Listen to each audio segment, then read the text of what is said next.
एक छोटे से गांव में रामू नाम का एक गरीब किसान रहता था। उसके पास छोटी सी ज़मीन थी, पर वो कभी भी सफल नहीं हुआ था। हर बार उसकी फसल बर्बाद हो जा रही थी। रामू अपने खेत में दिन रात एक करके मेहनत करता, परंतु वो असफलता की ओर चला जाता।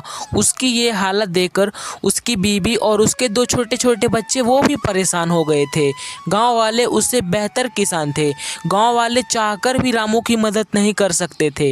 रामू एक दिन हताश होकर रामू अपने मन ही मन सोचने लगा, मैं कितनी भी मेहनत कर लूं, मुझे असफलता मिल ही नहीं रही है।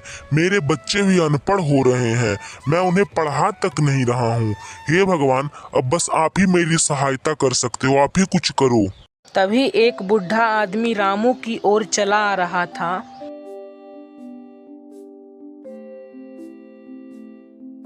देखो बेटा, मैंने तुम्हारी सारी बात सुन ली है। तुम कोई टेंशन मत लो, भगवान सबकी सहायता करते हैं, तुम्हारी भी सहायता करेंगे। बस भगवान पे विश्वास रखो और सही दिशा की ओर काम करते रहो। बस भगवान पे विश्वास रखा करो। रामू ने साधु की बातों पर विश्वास किया और अगले दिन से ही रामू ने कुछ नए तरीके आजमाए। फसल अच्छे उगाए, जैविक खाद का इस्तेमाल किया, सही ढंग से पानी का प्रबंध किया। धीरे धीरे रामू की मेहनत रंग लाई। पहले ही साल उसकी फसल बहुत बेहतर हुई और वह उसकी हालत धीरे धीरे इतनी सुधरने लगी कि वह बच्चों को पढ़ने के लिए शहर तक भेज दिया। रामू ने एक अपने रहने के लिए अच्छा घर बनाया। अब रामू गांव का सबसे सफल किसान था। गांव के लोग उसे सम्मान से देखते थे और उसकी मेहनत की सराहना करते थे।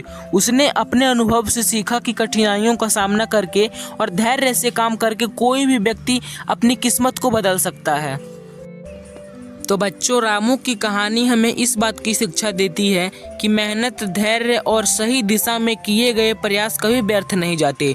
चाहे परिस्थितियां कितनी भी कठिन क्यों ना हो, अगर व्यक्ति विश्वास और प्रयास से आगे बढ़ता रहे तो एक दिन सफलता अवश्य मिलती है। Like, share, subscribe.